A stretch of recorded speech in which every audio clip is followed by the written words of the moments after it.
Welcome to my repurposed YouTube channel and my first video about my journey of interpreting astronomy photographs and objects in the night sky.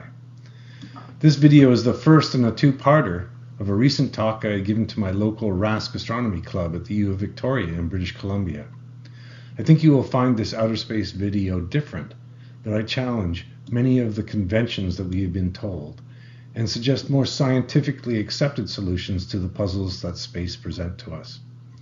The title of this talk might even pique astronomers' curiosity at least. Other than that, on with the show. I hope you enjoy. Anyways, so on with the talk. So this was how friction creates a galaxy spiral. And it's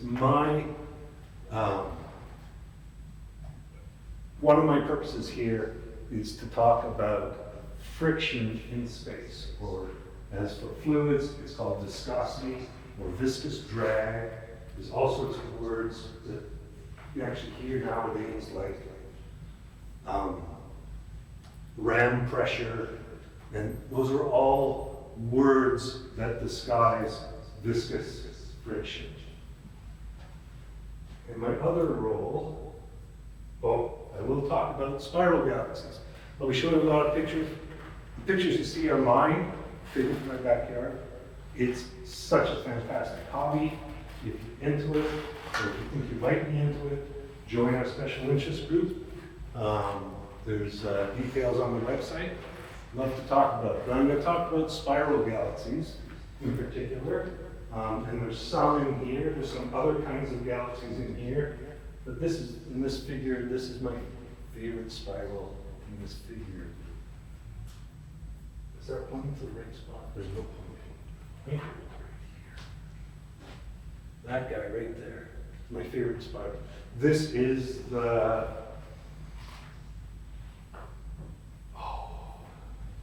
what cluster of galaxies. Most of what you see in these are galaxies. It's kind of my backyard version of the deep Hubble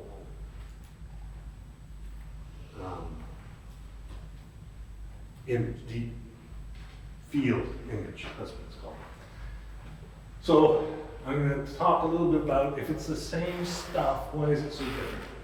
Some relevant, Richard Feynman is one of my favorite persons to quote after a few people, Adam Smith. But anyways, the one I want to focus in here, I think they're all relevant to what I'm talking about tonight. The one I want to focus in his mind, he was a physicist. He said the most remarkable discovery in all of astronomy is that the stars are made of the same atoms of the same kind that we have here on Earth. And I really take that to heart. So when I'm going through, what I like to do is interpret my photographs to figure out what's going on. When I'm going through, I'm always looking for, is that something that we see here on Earth? And as I take photographs and I try and figure out what's going on, I also read what the astronomy community thinks. And I go back to my project reviewing days and I go, that's not what's going on. So you don't really know what's going on. And to me, there's two things that can lead to. They're either unicorns or black swans. At one time, both were thought to be mythical creatures, right? Unicorn was a mythical horse with a horn on his head, some capable of flying, some not. And black swans were these large aquatic birds that swans are normally white, and they got this S-shaped throat and this little funny beak. And someone says, well, all swans are white. And people didn't believe it, they never saw it. Until Australia was opened up, and lo and behold, there was black swans. So in hindsight, black swan is a mythical creature, it was one time mythical, but after you say, yeah, why not? Why shouldn't there be black swans? And if you look at the picture, I didn't bring one, if you look at the picture of the last one, it was exactly the swan, except it's black. So here are some, what I believe are unicorns that you may have heard. And I'm going to try and convince you that these are unicorns. They all have to do with the spirals of the galaxy. So one is gravitational collapse of clouds into stars. Has anyone else heard that? Okay, well, you need to think twice. Gas in space acts like an ideal gas. So that's saying there's no friction in space. And I'm going to convince you that if you drop a stone and a feather at the same time, the stone will always hit the ground before the feather, whether it's on Earth, whether it's on the moon. Now the moon is pretty close to zero viscosity. We'll get into that. But everywhere else, pretty much everywhere else in the galaxy has more viscosity in the atmosphere than on the moon. But the other thing that's professed is that the spirals aren't material. They're either a magic gravity wave, as our simulation proves it to be, or also described as a cosmic traffic jam. And this is because, we talked about the winding problem with spirals. Spirals are thought to, well, even on their own, to just wind up. And the spiral galaxies are really disks. They're not really spirals, they're these, the spirals are just this, I don't know, optical illusion almost. And the only thing to explain the galaxy's rotation is dark matter. Now, I'm going to give you some suggestions about leaving dark matter. I haven't done a complete analysis of dark matter, but it is something that is not necessary to explain the rotation of the galaxy. The other thing I talk about is blind spots and shortcuts. And this happens to everyone in the scientific field. And it really takes people from outside your field to say, hey, you have a blind spot.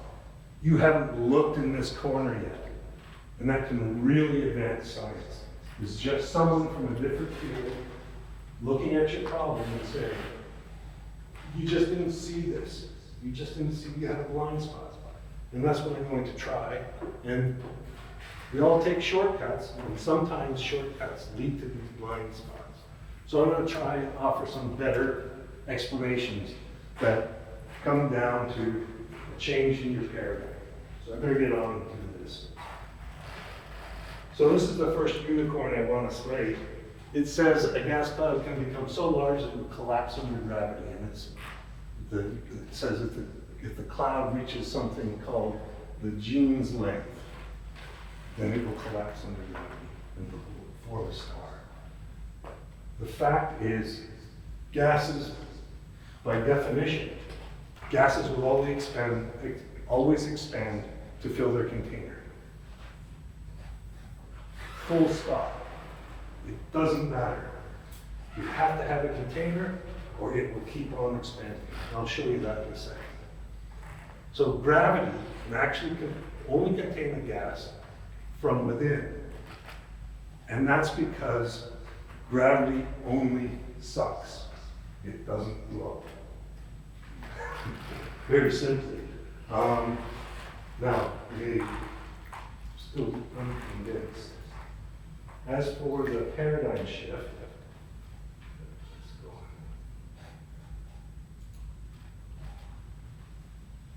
so there's two paradigms going on.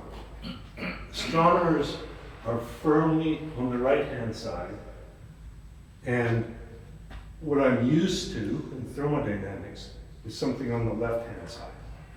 Now, the problem with simulation is it can't hold both these views at the same time.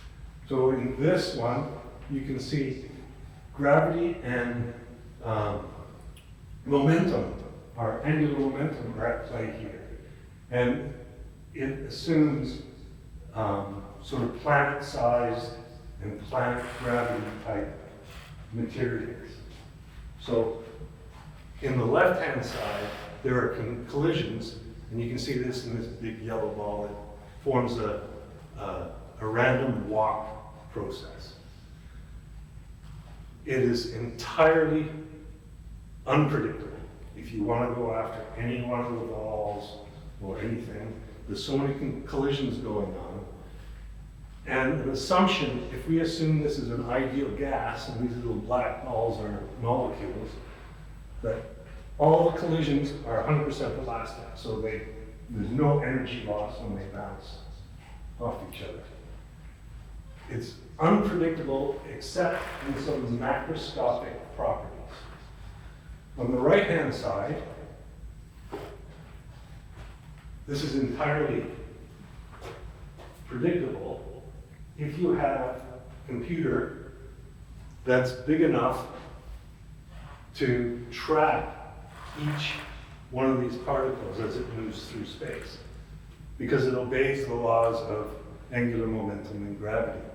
The other rule they put in this particular simulation is when they bump into each other, which is quite often in this simulation, they amalgamate so that everything gets added to one another and they form individual bodies. And this one's predictable. And back in the day when people were doing astrology, that predictability was very important. And astrologers, if they wanted to make their money, they have to be able to do those predictions. And so a lot of math went into, we can predict the solar system, we can actually look in the stars and say this star is going to do this at this period of time and all this stuff. And the model actually works extremely well, and probably the highlight of the model, I can't remember whether this is M13 or M5, but I'll show you the next one later, is tracking all these stars, and you can show this is a stable formation. Now, stars won't collide because they're so small compared to their space. Even though there's a lot of stars in those images, this is a globular cluster of stars. And these stars are all rotating and orbiting each other in this gigantic dance that they do, just like that simulation I showed you. So at some things, and here's another one, and you can actually see, I'll zoom in on that cluster. You can see all the stars that are in this cluster. Pretty fantastical. What the model doesn't do is tell you what happens to the stars if they do collide. You'll see some blue stars, a lot of blue stars in here. Most of them are white, but you'll see some blue ones. Blue are very young stars. These are ancient, from the beginning of the universe, clusters. We didn't make them in the galaxy. They came from outside the galaxy. We got trapped in our galaxy. But the fact that there are blue stars means something empirical has to be done that describes the state of stars that has nothing to do with the overlying model. If you start talking about how stars behave, then that requires some empirical stuff to be added on to the simulation. Now I want to go on the left-hand side model. Here's a simplified version of that. And some of the things, we can't track and never will be able to track a decent sized gas. There's just far too many of these individual points moving around. Now, if I freeze frame that, you wouldn't be able to tell what the next vision of that will be, giving any reasonable length of time. And if you've got too many stars, there's no way you can tell. Your best guess at where the stars will be next is where they are right now. So we have to model it with some emergent properties. One of them is temperature. And temperature is the average kinetic energy of each of these little blobs. I don't know what the mass is of them. I'd have to study this closely, but we do know what the temperature is, which is mass times velocity squared. We can figure out what the density. Now, this is the density of particles. I don't know anything about their mass necessarily. I can tell what the density of the particles is. I can talk about the container itself, each of these walls of this container are going to feel the momentum of the particles hitting it. And that's the pressure, and they're all related through this ideal gas formula, which you probably learned in chemistry class. But it relates the pressure times the volume of this container, so how much force is felt on the walls, and the volume of that container is equal to the number of particles in it. And this is a Boltzmann constant, but most chemists use R, which is basically Avogadro's number, which is the equivalent of a dozen for chemists. Bakers use a dozen eggs. We have chemists happen to use an Avogadro's number of little particles. So really, this ideal gas assumes that the particles don't collide, and that was based on the fact that the dots themselves take up some volume of the container. This is a 2D. So this guy named Van der Waals said, well, I'm going to correct my equation here if I'm going to allow them to collide. So there's a little correction that has to take place on the volume, which we ignore. And the other thing we have to assume is that the collisions were 100% elastic. Now, one thing that does emerge that I haven't talked about, and I will just briefly mention it, is dispersion. So these dots get scattered. You see the red dots get scattered throughout the volume. Even if they started really close to each other, it eventually gets scattered around the volume.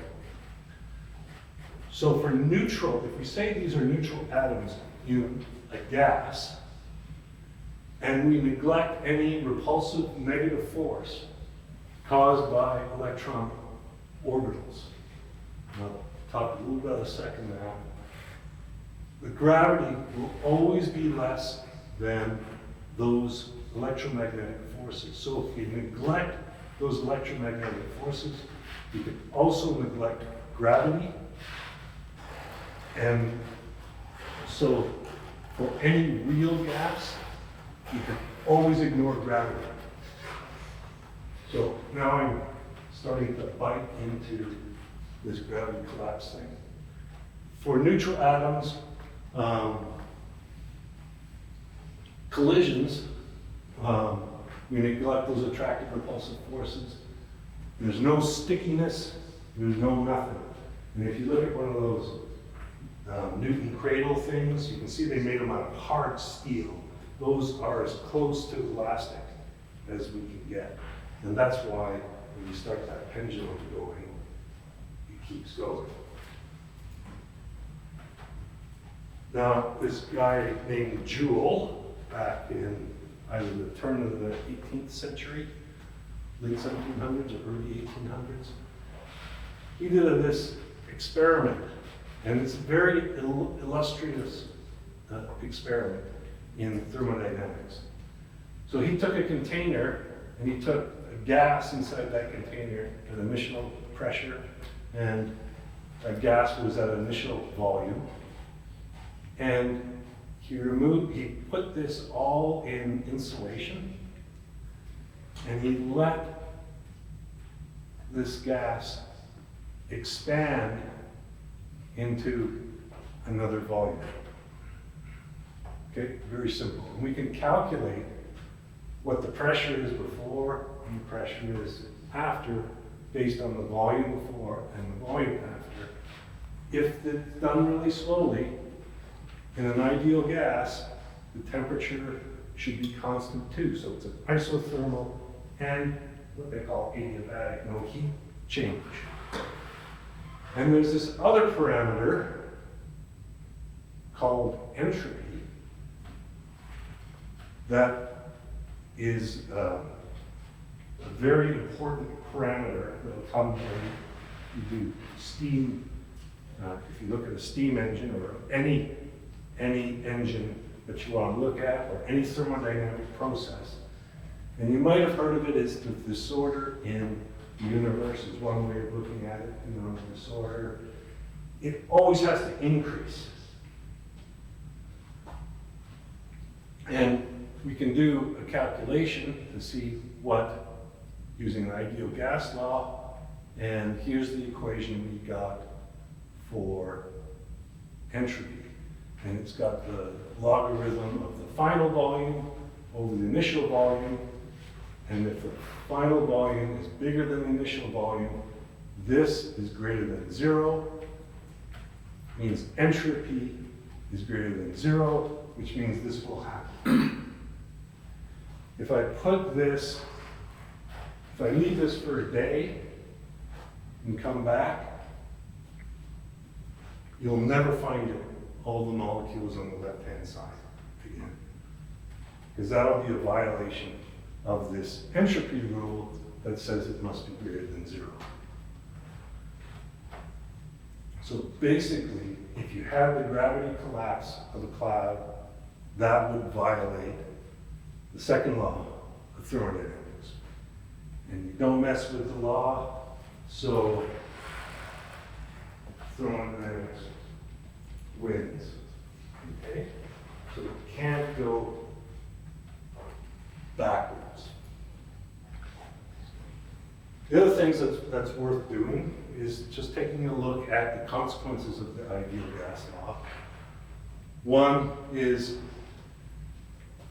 if I increase the pressure, the volume will increase, the volume will decrease. And so I can make this piston go up and down by, takes work, but putting some weights on this piston here, and then taking them off. So this is me doing work. It's not a reversible process. So I have to put work into the system. The other thing I can do with that system is heat it up and cool it down. Heat it up and let it cool down. Now, this is also doing work on the system to make it expand when it contracts. This is the work that's done by the heat of the flame in this case. So if you can imagine James Watt thinking about this, he goes, well, what if I put some burning coal and I make this steam and I take some mass and I throw it in here and I heat it up, the steam will become vapor and the vapor will expand. And if I stop it from expanding, it'll just keep its heat, right? And I can pipe that over to this side and let it expand over here. And I can actually lift some weights with that steam. And that's basically how a steam engine works. The entropy goes up because I can never get that energy that I lost the flame, lit the flame with, that work of that flame, I can never get back. It's lost to somewhere cold. So getting back to astronomy, how can I make a gas collapse? Right? Well, instead of adding heat to it, I can take heat out of it. I can do that by throwing some dust on the left-hand side of this container. So the heat that's in the gas will go bump into the dust particles. The dust can emit infrared radiation into really cold space. That's at 4 Kelvin. That's as cold as it gets. So as long as I can do that, this gas will contract, the pressure will go down, and gas from this side will flow onto this side. And if I can get close to this very, very cold space, I might actually get the contents of this to actually condense. And this is a thermodynamic system that's consistent, that allows the contraction of gas. And that, I propose, is the way that stars are nucleated. Because I need a star to actually be a condensed material, because as I alluded to, I need some gravity from within to pull that cloud in. And that nucleated frozen stuff, if I hit the size of the Earth, you can see it pulling more hydrogen in and actually growing to a star. So this table took a lot of work to put together. It's in the astronomical data. It's not my data. It took several AIs to ask, because astronomy is not used to presenting this stuff. I wanted to say, what is the temperature, the particle density, the pressure, all these thermodynamic properties that I can find throughout the galaxy. And the ones that I've highlighted in yellow here, these are the spiral arms, and everything else below it is the gaps between the arms and around the stars.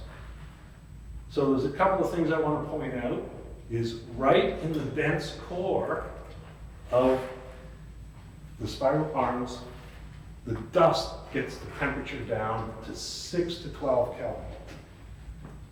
That's well below the critical point, which is essentially the condensation point of hydrogen. So either hydrogen condenses or it acts like a supercooled fluid, which is almost the same thing. Okay, this next, and one thing, this area, most of the hydrogen exists as hydrogen molecules. And you'll hear that term, molecular cloud, because that's where the hydrogen exists as molecules. In this next part, in the gaps, in most of the gaps, the hydrogen exists as monatomic atoms. And the monatomic atoms are in a state where they have released most of their energy as kinetic energy. When the atoms come together to form molecules, they can store a whole bunch of energy in their bond. And the reason I'm saying this is hydrogen at these temperatures and pressures act just like water molecules for us. They're little devices that can store energy. When you make water cold, it has low energy. When you boil it into steam, it's got lots of energy tied up in not its molecular structure, by the fact it's a vapor versus a liquid.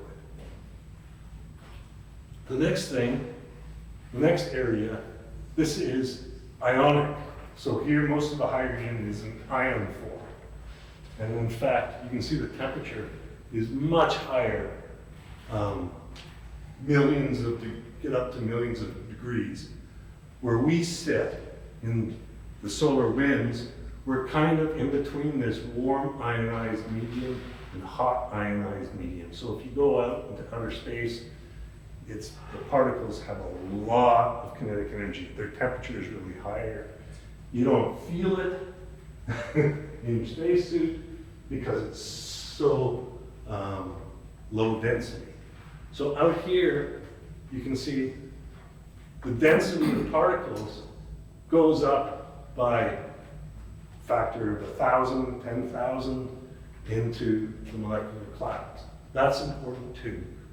So we've got the change in hydrogen, we've got the change in clouds, we've got the change in mass, we've got the change in pressure. So it's actually a little bit, because this is so much colder, the pressure is lower where the stars are forming than it is in the gaps between spirals and where we are in the solar winds. So I think that's about it. Oh, one more quick thing here on this table. I hate showing tables because they're boring. But anyways, most of the roughly half of the mass of the entire galaxy is in these gaps. The arms themselves, while they've got about 50% of the mass, but only between 1 to 5% of the space. So the gaps are much bigger than, I think that's intuitive, the gaps are much bigger.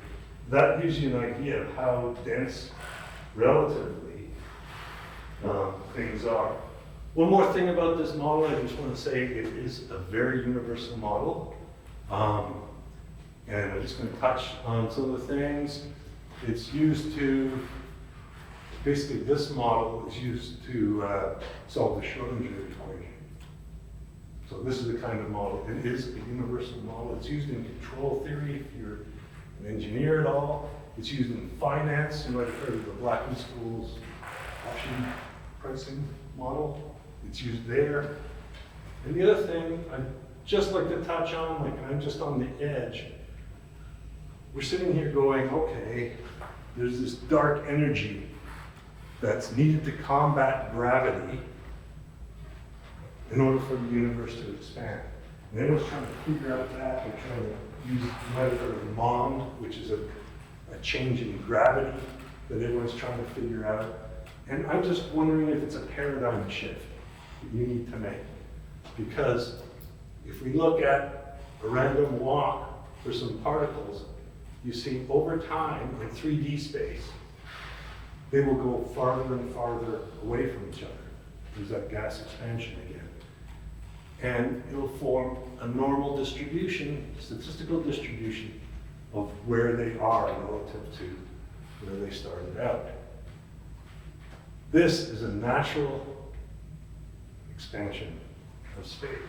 Now, I'm not trying to prove this today, I'm just trying to say that when I look at where galaxy clusters are, where the mass is when we look out into outer space, kind of looks like a random walk process to me.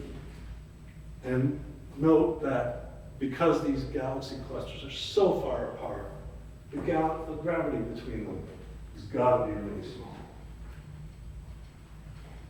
So back down to the really, I just want to touch on why I can ignore gravity in a gas.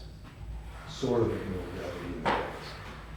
If I take two atoms, there'll be a proton in the middle, and there'll be electrons orbiting the outside. And often when I say molecules have friction, people say, well, the molecules are too far apart. And I think the fact is, okay, if you make that argument, that van der Waals forces are too far apart, you can't also make the argument that gravity forces them together. And the reason is, both charge and gravity forces vary with 1 over r squared. And if you assume the electrons are on the outside of the atoms, and the charge forces we know are huge compared to the field of gravity.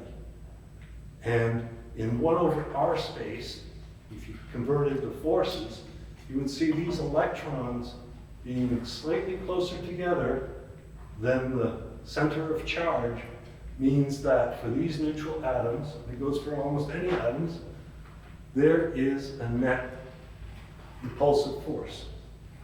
And because these van der Waals forces, as we call them, that's what we call this force, after the guy who did the non-ideal gas stuff, the net effect when you include gravity is net repulsive force. So if I'm ignoring a repulsive force, I can't then not ignore gravity. The other thing you really learn, it doesn't take much temperature before each atom is way beyond the escape velocity relative to any other atom. It's always true, unless you're getting really, really close to absolute zero there. So one more thing to slay this goose, and it's Newton's shell theory. And it is an important theorem, and but it's been misunderstood or misused. So basically it says, if there were a gas cloud, just gas, any point outside will feel the gravity of this gas as if it was a point mass right at the center. Does that make sense? If the gas was a sphere, and what they do is they calculate, and there can be gravity between bodies of gas. In other words, an atom can feel the gravity from a bunch of atoms as a collective, but it can't feel the gravity of another atom. What this means is a single molecule can feel the gravity of a big bunch of gas from the outside, but something funny happens as soon as it goes into a sphere. It can't feel the gravity pulling out because it balances on both sides of the sphere, no matter where it is in any sphere. So the problem with Jean's length is if I take that down, if I enter this mass, it starts entering the sphere, it only feels the gravity from what's within the sphere, the mass that's within the sphere. And as I take that mass and I approach it to the center, that sphere gets smaller and smaller and contains much other gas until it gets either 1 or 0 in that sphere, and it can't feel the gravity from that, and therefore the pressure in this magical sphere has to be 0. Well, if the pressure is 0, that means the gravity, if the gravity is 0, means the pressure has to be 0. And then you can argue that if there was any higher gravity as I moved out, well, that gas would flow under that pressure gradient to the center. Okay? But then it can't feel more gravity because it can't feel any of the gas that's on the outside of it by the same Newton-Shell theorem. So you end up saying that the pressure everywhere in the sphere has to be 0. Well, that's not the case.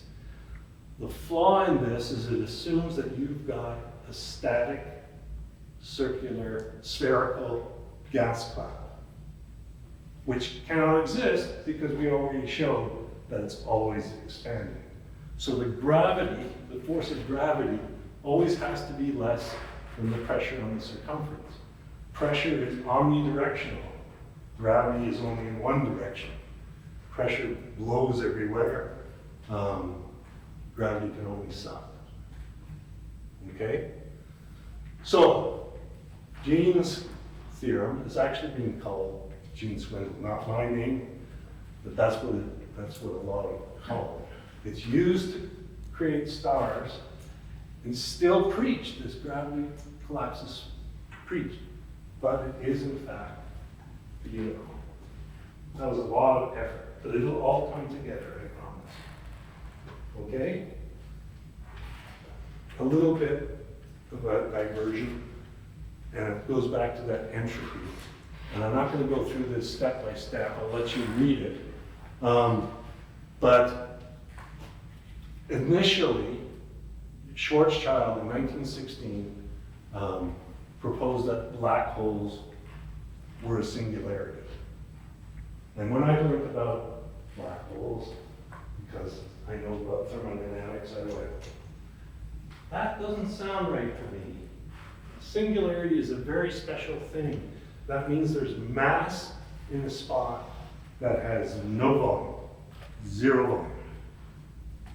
And Schwarzschild based this simply on a gravitational model and showed that if gravity came too much, now couldn't do it on a gas, you have to have some sort of condensed material to form a black hole. But anyways, I'll talk about that in a second. this was a possible unicorn for me. I didn't know enough, but I eventually advanced, went on my own life. And apparently in 72, 74, I'll give the excuse that I was only 11, but two guys, Bekenstein, I don't know his first name, I can't remember, and Stephen Hawking, showed that, hey, if things fall into a black hole, that means the entropy goes down. There's something wrong here. You're violating that second law of thermodynamics. And they showed that a black hole had to have entropy. And if it had entropy, it had to have a temperature. And if it had the temperature, it had to radiate in space, radiate to space. And it had to jiggle and move. You can't do that if you don't occupy any volume. And actually came up with this formula. It's called either the black hole entropy or the Bekenstein-Hawking entropy. People debate that, I don't know why. And there's that Boltzmann constant that we saw before in ideal gas, and there's a new concept called the Planck's length in here. But anyways, this started a whole bunch of physicists doing a dance. Somehow we've got an amalgamate gravity theory with quantum mechanics, with thermodynamics, and all this stuff. And it's like string theory and all kinds of stuff that I have no idea what they're talking about. But this part, I fully understand. So how do I do this? This obviously works for some situations. This obviously works for other situations. So this is something that humans have the capability of doing, is holding two different concepts in your mind and figuring out which one you need to apply. In this one, a similar thing you do when we talk about the wave character of light. We know when to call it a photon, we know when to call it a particle, we know when to call it a wave, and there's a little bit of difficulty of reconciling those things because we don't experience that in our everyday life. But we're able to hold that concept in our mind. That's something that simulation models really cannot do. Okay? That Brownian motion with all this electromagnetism, it takes a kind of simulator called the finite difference where we grid up space and we grid up time and we put all our math in and we let it go. This is what I did my master's basically in, is finite difference and a bit of finite element simulation with solids, but that's what I did. Astronomers use what are called n-body simulations, just like that concept on the right. It grids time into increments, but it tries to track the particles. So instead of discretizing space, you keep track of particles. And the problem is these simulators can't do both at the same time. And I've seen this, because it happened in my industry, is if the simulator shows it's going to happen, then it's going to happen. And I see this wording all over the place. Numerical experiments. A simulation isn't an experiment. It is a simulator can only tell you what you already know. And you already have to know it to put it in the simulator, so it does that. So there is no such thing as numerical simulation. In industry, you learn this lesson through bad economic decisions. We followed the simulator. We did something called CO2, enhanced flow recovery. And there was tons of money spent on this, because the simulator said it would work. It would work on little core samples. The physics said, well, it should work. And sure enough, when we built the simulator around the physics, it said it should work, but we got some things wrong. And the nature of the simulators when we implemented it, it didn't work. Now, very difficult to see in something you can't interact with at all. How will astronomy learn this? It's very difficult. And I sympathize with this fact, right? Because you have to have a reliance on tests. You have to be able to forecast things. And the other phrase I almost hear is garbage in, garbage out. Put garbage stuff in your simulator, you're going to get garbage out. Well, the truth is sometimes you can put really good physics and really good understanding in the simulator and get garbage out. All simulators are wrong. Rarely, they are somewhat useful. That's where a lot of